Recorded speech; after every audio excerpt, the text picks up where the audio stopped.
ഈശോ മിശിഹായ്ക്ക് സ്തുതിയായിരിക്കട്ടെ. ഞാൻ മാണിപ്പറമ്പിലച്ചൻ. പുതിയ വചന ധ്യാനം ക്ലാസ് 54.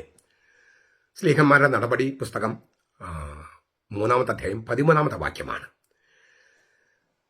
അബ്രഹാമിന്റെയും ഇസഹാക്കിന്റെയും യാക്കോബിന്റെയും ദൈവം, നമ്മുടെ പിതാക്കന്മാരുടെ ദൈവം, തന്റെ ദാസനായ യേശുവിനെ മഹത്വപ്പെടുത്തി. നിങ്ങൾ അവനെ ഏൽപ്പിച്ചു കൊടുക്കുകയും അവന് വിട്ടയക്കാൻ വിധിച്ച പീലാത്തോസിന് മുമ്പിൽ വെച്ച് നിങ്ങൾ അവനെ തള്ളിപ്പറയുകയും ചെയ്തു. നമ്മൾ ഈ പത്രോസിന്റെ ശ്ലൈഹിക കെരിഗ്മ എന്ന് പറയുന്ന ആ കെരിഗ്മയിലെ ഉത്ഥാന കെരിഗ്മ, അതേക്കുറിച്ചാണ് നമ്മൾ കഴിഞ്ഞ ക്ലാസ്സിൽ കണ്ടത്. ബ്രേക്കിംഗ് ന്യൂസ് എന്നൊക്കെ പറഞ്ഞ് നമ്മൾ കണ്ടത്. ശ്ലൈഹിക കെരിഗ്മയിൽ 6 ഭാഗങ്ങളുണ്ടെന്നും അതിൽ ഉത്ഥാനത്തിന് ഫോക്കസ് കൊടുക്കുമ്പോൾ അതിനെ ഉത്ഥാന കെരിഗ്മ എന്ന് പറയുമെന്നും, കെരിഗ്മ എന്ന് പറഞ്ഞാൽ രാജാവിന്റെ അറിയിപ്പാണ്, ഔദ്യോഗിക അറിയിപ്പാണെന്നൊക്കെ നമ്മൾ കഴിഞ്ഞ ക്ലാസ്സിൽ കണ്ടു. ആ അറിയിപ്പിൽ ഈ ഉത്ഥാന കെരിഗ്മയിൽ എന്താണ് പത്രോസ് പറയുന്നത്? അതാണ് 13-ാമത്തെ വാക്യം മാത്രം. സ്ലീഹന്മാർ നടപടി 3:13 മാത്രമാണ് നമ്മൾ ഇന്ന് ചർച്ച ചെയ്യുന്നത്. എങ്ങനെയാണ് ദേവാലയത്തില്, യെറൂസലേം ദേവാലയത്തിൽ പത്രോസിന്റെ പ്രസംഗമാണ് ശ്ലൈഹിക കെരിഗ്മ. എങ്ങനെയാണ് അത് ആരംഭിക്കുന്നത്? അബ്രഹാമിന്റെയും ഇസഹാക്കിന്റെയും യാക്കോബിന്റെയും ദൈവം, നമ്മുടെ പിതാക്കന്മാരുടെ ദൈവം, അങ്ങനെ പറഞ്ഞിട്ടാണ് പത്രോസ് തുടങ്ങണേ. വളരെ ഗംഭീരമാണിത്. നമ്മൾ കുർബാനയിൽ ചൊല്ലുന്നില്ലേ, അബ്രഹാമിന്റെയും ഇസഹാക്കിന്റെയും യാക്കോബിന്റെയും ദൈവം, നമ്മുടെ പിതാക്കന്മാരുടെ ദൈവം. അങ്ങനെയാണ് പത്രോസ് കെരിഗ്മ ആരംഭിക്കുന്നത്. നമ്മൾ ദിവസവും കുർബാന ചൊല്ലുന്നു അല്ലേ? അബ്രഹാമിന്റെ ദൈവം, ഇസഹാക്കിന്റെ ദൈവം, യാക്കോബിന്റെ ദൈവം, നമ്മുടെ പിതാക്കന്മാരുടെ ദൈവം. എന്തിനാണ് പത്രോസ് അങ്ങനെ പറഞ്ഞത്? ഇങ്ങനെ നിന്റെ പിതാക്കന്മാരുടെ ദൈവമായ അബ്രഹാമിന്റെ ദൈവമായ യാക്കോബിന്റെ, ഇസഹാക്കിന്റെ പിതാവായ യാക്കോബിന്റെ ദൈവമായ ആ യാഹ്വയാണ് എന്ന് പറഞ്ഞുകൊണ്ടാണ് മോശയ്ക്ക് ഏകസത്യദൈവം വെളിപ്പെടുത്തിയത്. മോശയ്ക്ക് തന്നെ ദൈവം ആവിഷ്കരിച്ചത് നിന്റെ പിതാക്കന്മാരുടെ ദൈവം ഇല്ലേ, ഞാൻ തന്നെ എന്ന് പറഞ്ഞിട്ട് നിന്റെ പിതാക്കന്മാരുടെ ദൈവം, അബ്രഹാമിന്റെ ദൈവം, ഇസഹാക്കിന്റെ ദൈവം, യാക്കോബിന്റെ ദൈവം എന്നാ പറഞ്ഞത്. പുറപ്പാട് 3:6, 3:15. അപ്പോൾ കർത്താവ് മോശയ്ക്ക് തന്നെ വെളിപ്പെടുത്തിയത് പിതാക്കന്മാരുടെ ദൈവമായിട്ടാണ്. യാഹ്വേ എന്ന ദൈവത്തിന്റെ നാമം സ്വീകരിക്കാൻ ഭാഗ്യമുണ്ടായ ഇസ്രായേലിന്റെ പ്രതിനിധിയാണ് മോശെ. ആ ഇസ്രായേലിന്റെ നടുവിലാണ് താനിപ്പോൾ നിൽക്കുന്ന സൂചിപ്പിക്കാനാണ് മോശെ സ്വീകരിച്ച ദൈവിക വെളിപാടിലേക്ക് പത്രോസ് കൈകൊണ്ടുന്നത്. മോശെ ദൈവിക വെളിപാട് സ്വീകരിച്ചു ഇസ്രായേലിന്റെ പ്രതിനിധി എന്ന നിലയിൽ. ആ മോശയുടെ സ്ഥാനത്താണ് താനിപ്പോൾ നിൽക്കുന്നതെന്ന് പത്രോസ് സൂചിപ്പിക്കുകയാണ്. എന്നിട്ട് ആ ഇസ്രായേലിനോടാണ് പറയുന്നത്, മാനസാന്തരപ്പെടണം. കാരണം എന്താ? യാഹ്വേ നാമധാരിയായ യേശുവിനെ ഈ ഇസ്രായേലാണ് കൊന്നുകളഞ്ഞത്. അപ്പൊ ദൈവത്തിന്റെ വെളിപാട് സ്വീകരിച്ച യാഹ്വേ എന്ന നാമം, ദൈവത്തിന് ഒരു ഒറ്റ പേരേ ഉള്ളൂ, അത് യാഹ്വേനാണ്. ആ യാഹ്വേ എന്ന പേര് വേറെ ഒരു അള്ളാഹുവോ മറ്റോ ഒരു പേരും ദൈവത്തിനില്ല. അള്ളാഹു എന്നുള്ള വാക്ക് ഒരു അറബി വാക്ക്, ദൈവം എന്ന അർത്ഥമുള്ളൊരു വാക്കേ ഉള്ളൂ. അത് ദൈവത്തിന്റെ പേരൊന്നുമല്ല. ദൈവത്തിന്റെ പേരെന്ന് പറഞ്ഞ യാഹ്വേയാണ്. നമ്മളത് ഗ്രീക്കിൽ കീരിയോസ് നാക്കും, നമ്മൾ തർജ്ജമ ചെയ്ത് കർത്താവ് നാക്കി. അപ്പൊ കർത്താവ് എന്ന നാമധാരിയായ ഒരൊറ്റ ആളേ ഉള്ളൂ, യാഹ്വേ നാമധാരിയായ ഒറ്റ ആളേ ഉള്ളൂ, അത് ഈശോ മിശിഹയാണ്. ആ ഈശോ മിശിഹായെ കൊന്നു കളഞ്ഞത് ഇസ്രായേലാണ്. ആ ഇസ്രായേലിന്റെ നടുവിലാണ് പത്രോസ് നിൽക്കുന്നത്. പണ്ടത്തെ ഇസ്രായേലിന്റെ നടുവിൽ നിന്നുകൊണ്ട് മോശെ, ഈ ഇസ്രായേലിന്റെ പ്രതിനിധിയായി മോശെ ദൈവത്തിന്റെ നാമം ആവിഷ്കരിച്ചപ്പോൾ അത് സ്വീകരിച്ചതുപോലെ ആ മോശയുടെ സ്ഥാനത്ത് പത്രോസ് നിന്നിട്ട് പറയാണ്, ഇസ്രായേലിൽ നിങ്ങൾ മാനസാന്തരപ്പെടണം, കാരണം നിങ്ങളുടെ മിശിഹായെ കൊന്നു. ഭയങ്കര ശക്തമായൊരു സന്ദേശമാണിത്. മാനസാന്തരപ്പെടണം, പശ്ചാത്തപിക്കണം, നിങ്ങൾ തെറ്റ് ചെയ്തു. അത് പരിശുദ്ധാത്മാവിനെ സ്വീകരിച്ചു കഴിയുമ്പോണ്ടാവുന്ന ഒരു വലിയ ശക്തിയാണത്. സത്യം പ്രഘോഷിക്കാനുള്ള അവരാണ് കൊന്നു കളഞ്ഞത്. അവരെ ഇടയിൽ നിന്നിട്ട് പറഞ്ഞത് നിങ്ങൾ മാനസാന്തരപ്പെടണം. ചെറിയ ശക്തിയൊന്നുമല്ല അത്. എന്നോട് ഇന്ന് എൻ്റെ ഇച്ചിരി സീനിയറായി പഠിച്ച ഒരു അച്ഛൻ എന്നെ വിളിച്ചിട്ട് അച്ഛൻ എന്നോട് ചോദിച്ചൊരു ചോദ്യമുണ്ട്. ഈ അച്ഛൻ എവിടെ നിന്നാണ് ഈ ധൈര്യം വരുന്നത്? ഞാനത് പലപ്പോഴും മുമ്പ് പറഞ്ഞിട്ടുള്ളതാണ്. അച്ഛൻ എവിടെ നിന്നാണ് ഈ ധൈര്യം? അപ്പം ഞാൻ പറഞ്ഞു, ധൈര്യം എന്ന് പറയുന്നത് എൻ്റെ അല്ല.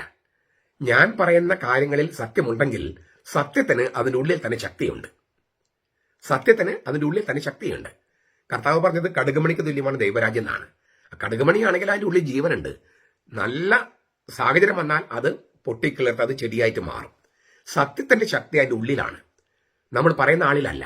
അപ്പൊ ഞാൻ പറയുന്ന കാര്യം സത്യമാണെങ്കിൽ അത് തിരുവചനത്തോടും സഭാചരിത്രത്തോടും സഭാപിതാക്കന്മാരോടും കത്തോലിക്ക സഭയുടെ മതബോധനത്തോടെ ചേർന്ന് പോകുന്നതാണെങ്കിൽ അതിൻ്റെ ഉള്ളിൽ തന്നെ ശക്തിയുള്ളത് കൊണ്ട് എനിക്ക് പേടിക്കേണ്ട കാര്യമില്ല, എനിക്ക് വാക്ക് മാറ്റേണ്ട കാര്യമില്ല. ഇനി തെറ്റ് പറ്റിയെങ്കിൽ വാക്ക് മാറാൻ തയ്യാറുമാണ് നമ്മൾ. സത്യം സ്വീകരിക്കാൻ നമ്മൾ തയ്യാറാണെങ്കിൽ സത്യം പ്രഘോഷിക്കുന്നവന്റെ ശക്തിയേക്കാൾ സത്യത്തിന്റെ ശക്തിയാണ്. അപ്പോൾ സത്യത്തിന്റെ ശക്തിയാണ് സത്യം പ്രഘോഷിക്കുന്നവനിലുള്ളത്. ഞാൻ പറയുന്നത് പത്രോസിനെ പോലെ നമുക്ക് പ്രസംഗിക്കാൻ കഴിയണമെന്നുള്ളതാണ്. ആരാകട്ടെ, ഈ പറഞ്ഞ നേതാക്കന്മാരൊക്കെയാണ് കർത്താവിനെ ഒറ്റിക്കൊടുത്ത് കൊന്നുകളഞ്ഞത്. അവരോടാണ് പറയുന്നത്, നിങ്ങൾ മാനസാന്തരപ്പെടണം, പശ്ചാത്തപിക്കണം.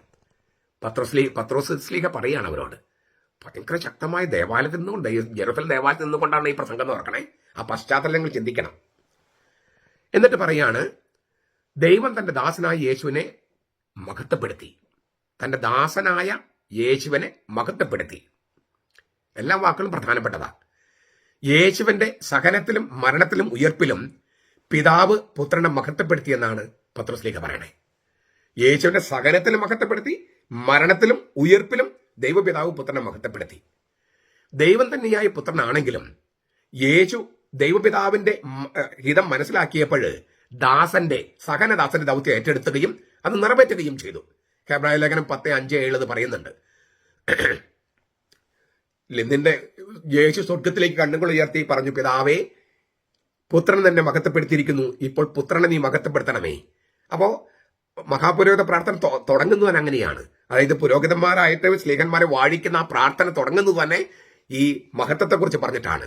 തേജസ്, ദൈവത്തിന്റെ രക്ഷിക്കുന്ന സാന്നിധ്യത്തെയാണ് മഹത്വം, തേജസ് എന്നൊക്കെ പറയണേ. രക്ഷിക്കുന്ന സാന്നിധ്യം അത് ഇച്ചിരി ഭയപ്പെടുത്തുന്നതാണ് ദൈവമായതുകൊണ്ട്. ആ ഭയം എന്ന് പറയുന്നത് നമ്മുടെ ഈ ഇങ്ങനെ പേടിപ്പിക്കുന്ന രാക്ഷസരൂപം അല്ല, മറിച്ച് അവൻ ഏകസത്യ ദൈവമാണ്.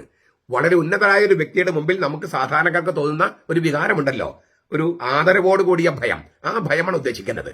അങ്ങനെയുള്ള ആ ആ ആ ദൈവത്തിന്റെ സാന്നിധ്യം തിരിച്ചറിയുകയാണ്. ഇപ്പോൾ നീ എന്നെ മഹത്വപ്പെടുത്തുകയാണ്, നീ എന്നിൽ സന്നിഹിതനായിരിക്കുകയാണ്, ഞാൻ നിന്നെ മഹത്വപ്പെടുത്തുകയാണ്, ഞാൻ നിന്നിലായിരിക്കുകയാണ്, ഈ രക്ഷിക്കുന്ന സാന്നിധ്യത്തിലായിരിക്കുകയാണ്. അപ്പോൾ ഉയർത്തപ്പെടുകയും മഹത്വവൽക്കരിക്കപ്പെടുകയും ചെയ്യുമെന്ന് യെശയ്യാ പ്രവചിച്ച യാഹ്വയുടെ ദാസനാണ് യേശുവെന്ന് പത്രോസ് വ്യക്തമാക്കുന്നു. യാഹ്വയുടെ ദാസനെ കുറിച്ചുള്ള 4-ാം കീർത്തനമാണ് ഈ പത്രോസിന്റെ പ്രസംഗത്തിന്റെ മുഴുവൻ പശ്ചാത്തലം. യെശയ്യായുടെ പുസ്തകം 52:13 മുതൽ 53:12 വരെ 4-ാമത്തെ കീർത്തനം. അത് നമ്മളൊന്ന് കേട്ടാലും നമുക്ക് എളുപ്പം മനസ്സിലാകും. നമ്മൾ ധാരാളം കേട്ടിട്ടുള്ളതാണ്, നോമ്പുകാലമായതുകൊണ്ട് ഒന്നുകൂടി കേൾക്കാം. ഈ ജനങ്ങൾ തന്നെ തിരസ്കരിച്ചത് അംഗീകരിച്ചുകൊണ്ട് തന്നെ അവരുടെ പാപങ്ങൾക്ക് പരിഹാരമായി തന്റെ ജീവൻ ബലി കൊടുത്തതിനാൽ യാഹ്വേ തന്റെ ദാസനെ മഹത്വപ്പെടുത്തി എന്നാണ് ഈ കീർത്തനത്തിൽ യെശയ്യാ പറയുന്നത്. അതങ്ങനെ ഈ കീർത്തനം വീണ്ടും സ്ലീഹന്മാർ നടപടി പുസ്തകത്തിൽ വരുന്നുണ്ട്, 8-ാമത്തെ അധ്യായം 32-33. അപ്പൊ നമുക്ക് ജസ്റ്റ് ഒന്ന് 4-ാമത്തെ കീർത്തനം, സഹനദാസനെ കുറിച്ചുള്ള 4-ാമത്തെ കീർത്തനം യെശയ്യാ 52:13 മുതൽ നമുക്കൊന്ന് കേൾക്കാം. കണ്ടാലും എന്റെ ദാസന് ശ്രേയസ്സുണ്ടാകും, അവൻ അത്യുന്നതങ്ങളിലേക്ക് ഉയർത്തപ്പെടുകയും പുകഴ്ത്തപ്പെടുകയും ചെയ്യും. അവനെ കണ്ട് പലരും സ്തംഭിച്ചു പോയി. അവന്റെ രൂപം കണ്ടാൽ ആളല്ല എന്നും അവന്റെ ആകൃതി കണ്ടാൽ മനുഷ്യനല്ല എന്നും തോന്നുമാറ് അവൻ വിരൂപനായിരിക്കുന്നു. അവൻ അനേകം ജനതകളെ പരിഭ്രാന്തനാക്കും. രാജാക്കന്മാർ അവനെ കണ്ട് വായ്പൊത്തി നിൽക്കും. അവർ ഒരിക്കലും അറിഞ്ഞിട്ടില്ലാത്തത് കാണും, ഒരിക്കലും കേട്ടിട്ടില്ലാത്തത് ഗ്രഹിക്കും. ഞങ്ങൾ കേൾപ്പിച്ച സന്ദേശം ആരാണ് വിശ്വസിച്ചത്? യാഹ്വയുടെ ഭുജം ആർക്കാണ് വെളിപ്പെട്ടത്? അവൻ തൈച്ചെടി പോലെയും വരണ്ട നിലത്ത് വേര് മുളയ്ക്കുന്നത് പോലെയും അവിടുത്തെ മുമ്പിൽ വളർന്നു വന്നു. അവൻ ആകാര ഭംഗിയില്ല, കോമളത്വമില്ല, ആകർഷകമായ സൗന്ദര്യമില്ല. അവൻ മനുഷ്യരാൽ നിന്ദിക്കപ്പെട്ടവനും ഉപേക്ഷിക്കപ്പെട്ടവനും ദുഃഖാപാത്രവും രോഗം ശീലിച്ചവനും ആയിരുന്നു. അവനെ കണ്ടവർ മുഖം മറച്ച് കളയത്തക്ക വിധം അവൻ വെറുക്കപ്പെട്ടവനായിരുന്നു. നാം അവനെ ആദരിച്ചതുമില്ല. സത്യത്തിൽ നമ്മുടെ രോഗങ്ങളാണ് അവൻ വഹിച്ചത്, നമ്മുടെ വേദനകളാണ് അവൻ ചുമന്നത്. നമ്മളോ ദൈവം അവനെ ശിക്ഷിച്ചുവെന്നും പ്രകരിച്ചുവെന്നും മർദ്ദിച്ചുവെന്നും വിചാരിച്ചു. എന്നാൽ നമ്മുടെ അതിക്രമങ്ങൾ നിമിത്തം അവൻ മുറിവേറ്റു, നമ്മുടെ അകൃത്യങ്ങൾ നിമിത്തം അവൻ തകർന്നു. നമ്മുടെ സമാധാനത്തിന് വേണ്ടിയുള്ള ശിക്ഷ അവന്റെ മേലായി, അവന്റെ അടിപ്പിണരുകളാൽ നമുക്ക് സൗഖ്യം ലഭിച്ചു. ആടുകളെപ്പോലെ നാം എല്ലാവരും വഴിതെറ്റിപ്പോയിരുന്നു, നാം ഓരോരുത്തരും സ്വന്തം വഴിക്ക് പോയിരുന്നു.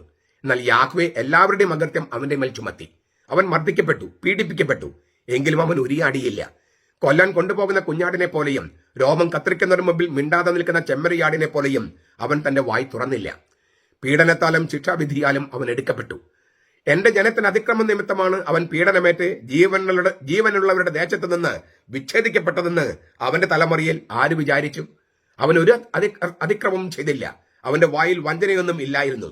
എന്നിട്ടും അവർ അവന് ദുഷ്ടന്മാരോടുകൂടെ ശവക്കുഴി കൊടുത്തു. സമ്പന്നന്മാരോടുകൂടെ അവന് കല്ലറിയും. അവനെ തകർത്ത് കളയണമെന്നത് യാഹ്വേയുടെ ഹിതമായിരുന്നു. അവിടുന്ന് അവന് ക്ലേശങ്ങൾക്ക് വിട്ടുകൊടുത്തു. അവന്റെ പ്രാണൻ പാവപരിഹാരായി ബലിയായി അർപ്പിക്കുമ്പോൾ അവൻ സന്തതിയെ കാണുകയും ദീർഘായുസ് പ്രാപിക്കുകയും യാഹ്വേയുടെ ഹിതം അവന്റെ കൈയാൽ നിറവേറുകയും ചെയ്യും. അവൻ തന്റെ ആത്മാവിന്റെ അത്യപരീക്ഷയുടെ ഫലം കണ്ട് സംതൃപ്തനാകും. നീതിമാനായ എന്റെ ദാസൻ തന്റെ പരിജ്ഞാനം കൊണ്ട് പലരെയും നീതിമാന്മാരാക്കും. അവരുടെ അകൃത്യങ്ങളെ അവൻ വഹിക്കുകയും ചെയ്യും. അതുകൊണ്ട് ഞാൻ അവന് മഹാന്മാരുടെ ഓഹരി കൊടുക്കും. ബലവാന്മാരുടെ കൂടെ അവൻ കൊള്ള മുതൽ പങ്കിടും. അവൻ തന്റെ പ്രാണനെ മരണത്തിന് ഒഴുക്കിക്കളഞ്ഞു. അനേകർ പാപം വഹിച്ചും അതിക്രമം ചെയ്യുന്നവർക്ക് വേണ്ടി മധ്യസ്ഥം വഹിച്ചും അക്രമങ്ങളോടുകൂടെ എണ്ണപ്പെടുകയും ചെയ്തു. ഇത് ഈ സകലദാസനെ കുറിച്ച് 4-ാമത്തെ കീർത്തനം. അതൊരു ശരിക്കൊരു പ്രവചനം പോലെയാണ്. എല്ലാം ഓരോ അക്ഷരവും യേശുവിൽ മാത്രം പൂർണ്ണമായും നിറവേറിയിരിക്കുന്നു. അതാണ് അവർ സംഭവിച്ചിരിക്കുന്നത്. അപ്പോൾ തന്റെ ദാസനെ മഹത്വപ്പെടുത്തി. ദൈവം തന്നെയായ പുത്രൻ അവൻ ദാസനായി, മനുഷ്യനായി, ദാസനായി ഭൂമിയിലേക്ക് വന്നു. പുത്രൻ ദാസനായി വന്നു. എന്നിട്ട് ദാസന് എന്തിനാണ്?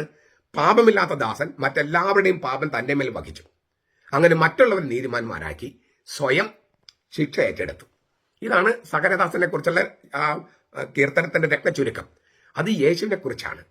പാപമില്ലാത്തവനായി അവൻ മറ്റുള്ളവർക്ക് വേണ്ടി പാപമായി, എന്നിട്ട് മറ്റുള്ളവരെ നീതിമാന്മാരാക്കി. അതിനാൽ ഇങ്ങനെ ഇതായിരുന്നു ദൈവപിതാവിന്റെ ഇഷ്ടമെന്ന് തിരിച്ചറിഞ്ഞിട്ടാണ് പുത്രൻ വന്നത്. അങ്ങനെ ദൈവപിതാവിന്റെ ഇഷ്ടം നിറവേറ്റിയതിനാൽ, ദാസന്റെ രൂപം സ്വീകരിച്ച് പുത്രൻ വന്നതിനാൽ ആ പുത്രനെ മഹത്വപ്പെടുത്തുകയാണ് ദൈവപിതാവ്. ക്രിസ്തു കഷ്ടം അനുഭവിച്ചിട്ട് തന്റെ മഹത്വത്തിലേക്ക് കടക്കേണ്ടിയിരുന്നില്ലേ എന്ന് യേശു തന്നെ ചോദിക്കുന്നുണ്ട് എമ്മാവസിലേക്ക് പോയി ശിഷ്യന്മാരോട്. ലൂക്കാസ് 24:26. പിതാവിന്റെ വലതു ഭാഗത്തുള്ള സ്ഥാനത്തെയാണ് ഇവിടെ മഹത്വം എന്നുകൊണ്ട് ഉദ്ദേശിക്കുന്നത്. ഞാൻ പറഞ്ഞു ദൈവത്തിന്റെ രക്ഷിക്ക സാന്നിധ്യമാണ് തേജസ് എന്ന് പറഞ്ഞു, മഹത്വം എന്ന് പറഞ്ഞു. അതിന് മറ്റൊരർത്ഥം കൂടിയുണ്ട്. അതായത് യേശുവിന്റെ കാര്യത്തിൽ ദൈവപിതാവിന്റെ വലതു ഭാഗത്ത് ഇരിക്കുന്ന സ്ഥാനമാണ്. അവിടെ ഇരുന്നു കൊണ്ടാണ് യേശു ഭൂമിയിൽ വീര്യപ്രവൃത്തികൾ, അതായത് അത്ഭുത പ്രവൃത്തികൾ, ഈ പറഞ്ഞ മുടന്തനെ സുഖപ്പെടുത്തിയ അത്ഭുതം ഉൾപ്പെടെ ചെയ്യുന്നത്. സ്ലീഹന്മാർ നടപടി 7:55, 22:11, ലൂക്കാസ് 9:31-32. എന്നിട്ട് ഒരു കാര്യം കൂടി പറയാണ് ഈ പത്രോസ്, അവനെ വിട്ടയക്കാൻ, നിങ്ങളെ ഏൽപ്പിച്ചു കൊടുത്ത ആ യേശുവിനെ വിട്ടയക്കാൻ പുറജാതിക്കാരനായ റോമക്കാരനായ പീലാത്തോസ് പല പ്രാവശ്യം ശ്രമിച്ചു. പക്ഷേ നിങ്ങൾ അവനെ തള്ളിപ്പറഞ്ഞു. നിങ്ങൾ പറഞ്ഞു ഞങ്ങൾക്ക് സീസർ മതി. യേശുവിന് മരണശിക്ഷ വിധിക്കാതെ വിട്ടയക്കുമെന്ന് 3 പ്രാവശ്യം പീലാത്തോസ് നിലപാടെടുത്തിരുന്നു. ലൂക്കാസ് 23:15-16, 23:20, 21:22, മർക്കോസ് 15:12, 15:14. പുറജാതിക്കാരനായ ഗവർണർ ഈശോയെ വിട്ടയക്കാന്ന് പറഞ്ഞതാ. ഇവര് പറഞ്ഞ വേണ്ട വേണ്ട വേണ്ട, ഞങ്ങളുടെ പിശുക്കായി നീ കൊല്ലാൻ അനുവാദം തരിക. നമ്മുടെയൊക്കെ ജീവിതാവസ്ഥയാണിത്. ഞാൻ സഭയുമായിട്ടൊന്ന് ബന്ധപ്പെടുത്തി പറയട്ടെ. ഈ സീറോ മലബാർ സഭയുടെ മഹത്തായ പാരമ്പര്യം, അത്രയും മഹത്തായ പാരമ്പര്യ. കത്തോലിക്ക സഭയിൽ സീറോ മലബാർ സഭയുടെ അത്രയും പൗരാണികതയുള്ള പാരമ്പര്യമുള്ള ഒരു സഭയുമില്ല. എന്നിട്ടും ഈ സഭയുടെ തലപ്പത്തിരിക്കുന്ന ആളുകള് അതെല്ലാം നശിപ്പിക്കാൻ കോപ്പ് കൂട്ടി ഇറങ്ങിയിരിക്കുക. പുറജാതിക്കാര് പോലും ഇത് നശിപ്പിക്കരുന്ന് പറയുന്നു. പക്ഷേ നമ്മുടെ ആളുകളും അത് തലപ്പത്തിരിക്കുന്നവര്, മഹാപുരോഹിത സ്ഥാനത്തിരിക്കുന്നവരും പുരോഹിതന്മാരുടെ സ്ഥാനത്തിരിക്കുന്നവരും മതമേധന്മാരുടെ സ്ഥാനത്തിരിക്കുന്നവരും സീറോ മലബാർ സഭയുടെ പാരമ്പര്യങ്ങളെ കൊന്നുകളയാൻ കച്ചകെട്ടി ഇറങ്ങിയിരിക്കുന്നു, തള്ളിപ്പറഞ്ഞിരിക്കുന്നു. പക്ഷേ ദൈവം ഈ സഭയെ ഉയർത്തും. അപ്പം അച്ഛൻ എന്ത് തിരുവചനം വ്യാഖ്യാനിക്കുമ്പോഴും എന്തിനാണ് സീറോ മലബാർ സഭയുടെ കാര്യം പറയണം ചോദിക്കും. ഇതുപോലെ പീഡിപ്പിക്കപ്പെട്ട സഭയും വേറെ ഇല്ല. വേറൊരു സഭയും ഇതുപോലെ പീഡിപ്പിക്കപ്പെട്ടിട്ടില്ല. തുടക്കം മുതൽ പാശ്ചാത്യ മിഷണറിമാർ വന്നപ്പോൾ നമ്മുടെ ഇവിടുത്തെ പാരമ്പര്യങ്ങൾ കണ്ട് ഞെട്ടി. അവരുടെ നിന്ന് വ്യത്യസ്തമായ പാരമ്പര്യം, എന്നാൽ വളരെ പൗരാണികതം, അവരിൽ നിന്ന് വ്യത്യസ്തമായതെല്ലാം നെസ്റ്റോറിയനാണെന്ന് മുദ്രകുത്തി ഈ പാരമ്പര്യമെല്ലാം അട്ടിമറിച്ചു. അങ്ങനെ അടിമകളാക്കി. അത് കഴിഞ്ഞിട്ട് സ്വാതന്ത്ര്യം തന്നപ്പോഴോ 1897 2 വികാരിയത്ത്, തൃശ്ശൂർ 1, കോട്ടയത്ത് 1. കോട്ടയം എന്ന് പറഞ്ഞാൽ ഇപ്പോഴത്തെ ചങ്ങനാശ്ശേരി. ഒരു വികാരിയത്തിന്റെ കീഴിലല്ല ആക്കേണ്ടിയിരുന്നേ, അതിനും 2 വികാരിയത്ത്. കുറച്ചു കൊല്ലം കഴിഞ്ഞപ്പോൾ എറണാകുളത്ത് 3ാമത്തെ വികാരിയത്ത്. അങ്ങനെ 3 കഷ്ണമാക്കി. 1897 കാര്യം പറയണേ. അന്ന് തൊട്ട് ഈ വിഭാഗ്യത നിൽക്കുകയാണ്. അപ്പൊ നമ്മുടെ കുറ്റം മാത്രമല്ല ഇപ്പോഴത്തെ വിഭാഗ്യത. എന്നാൽ അത് തിരിച്ചറിയാൻ മെത്രാന്മാർക്ക് കഴിയണ്ടേ? ഇങ്ങനെ ചില ശക്തികൾ നമ്മളെ ഭിന്നിപ്പിക്കാൻ നോക്കുന്നു, വിഭാഗീയത ഉണ്ടാക്കാൻ നോക്കുന്നു, ചീഷ്മ ഉണ്ടാക്കാൻ നോക്കുന്നു. നമ്മൾ ഒറ്റക്കെട്ടായി നിൽക്കണമെന്ന് വിചാരിക്കണ്ടേ? ഇല്ല. അതിന് പകരം ഈ പാരമ്പര്യങ്ങളെ തള്ളിപ്പറയാനും ഒറ്റിക്കൊടുക്കാനും കച്ച കെട്ടി ഇറങ്ങിയിരിക്കുക. പക്ഷേ അത് വിജയിക്കില്ല. കാരണം കർത്താവ് സ്ഥാപിച്ചതാണിത്. കർത്താവ് തന്റെ പ്രിയപ്പെട്ട ശിഷ്യനായ ഈ വിലാവില് കൈയിട്ട് അവിടെ ഒട്ടിച്ച് ചേർക്കപ്പെട്ട തോമാസിലേക്ക് അയച്ച് ഉണ്ടാക്കിയ ഒരു സഭയാണിത്. അതുകൊണ്ട് ഇത് നശിപ്പിക്കാനായിട്ട് കർത്താവ് സമ്മതിക്കില്ല. അതിന് കുറച്ച് ആളുകളെ കർത്താവ് തെരഞ്ഞെടുത്തിട്ടുണ്ട്, എറണാകുളത്തും ഫരീദാബാദിലും മറ്റു രൂപതകളിലും ഒക്കെ. ഇത് ഞാൻ എല്ലാ കാര്യവും ഇതുമായിട്ട് ബന്ധിപ്പിക്കുന്നതിന് കാരണം അന്നത്തെ അനുഭവം ഇന്നുള്ളത് കൊണ്ടാണ്. അങ്ങനെയല്ലേ നമ്മൾ പ്രസംഗിക്കേണ്ടത്? ചുരുക്കത്തില് നിങ്ങൾ അവനെ തള്ളിപ്പറഞ്ഞു എന്ന് എനിക്ക് നിങ്ങളുടെ മുഖത്തേക്ക് പറയാൻ പറ്റും, നിങ്ങളുടെ മുമ്പിൽ നോക്കി പറയാൻ പറ്റും. എനിക്കൊരു പേടിയില്ലാത്തതിന് കാരണം ഞാൻ പറയുന്നത് സത്യമായതുകൊണ്ടാണ്. ചുരുക്കത്തില് പശ്ചാത്തപിക്കണം. നമ്മൾ നമ്മുടെ നാഥനെ തള്ളിപ്പറയുകയാണ് നമ്മുടെ സഭയെ തള്ളിപ്പറയുമ്പോൾ. നമ്മുടെ നാഥനെ കുരിശിലേറ്റുകയാണ് നമ്മുടെ സഭയെ തള്ളിപ്പറയുമ്പോൾ. തോമാസിൽ നമുക്ക് കൈമാറിയ പാരമ്പര്യങ്ങൾ നമ്മൾ തള്ളിപ്പറയുമ്പോൾ നമ്മുടെ കർത്താവ് യേശുവിന് കൈമാറിയ വിശുദ്ധ പാരമ്പര്യത്തെയാണ് നമ്മൾ തള്ളിപ്പറയുന്നത്. അത് ഉള്ളിൽ നിന്നുകൊണ്ട് ചെയ്യുമ്പോൾ കർത്താവ് നിങ്ങളെ ശിക്ഷിക്കാതെ വിടില്ല. ഒരു സംശയം അക്കാര്യത്തിൽ വേണ്ട. ഞങ്ങൾക്ക് അക്കാര്യത്തിൽ സംശയമില്ല. നിങ്ങൾ ദൈവത്തിൽ വിശ്വസിക്കുന്നുണ്ടോ, വിധിയിൽ വിശ്വസിക്കുന്നുണ്ടോ എന്ന് ഞങ്ങൾക്ക് അറിഞ്ഞുകൂടാ. അപ്പൊ ഞങ്ങൾക്ക് നല്ല ഉറപ്പുണ്ട്. അതിനാൽ നിങ്ങൾ പശ്ചാത്തപിക്കണം, തലപ്പത്തിരിക്കുന്നവർ പ്രത്യേകിച്ചും. നമ്മുടെ കർത്താവ് യേശു മിശിഹായുടെ കൃപയും പിതാവായ ദൈവത്തിന്റെ സ്നേഹവും പരിശുദ്ധാത്മാവിന്റെ സഹവാസവും നാം എല്ലാവരോടും കൂടി ഉണ്ടായിരിക്കട്ടെ, ഇപ്പോഴും എപ്പോഴും എന്നേക്കും. ആമേൻ.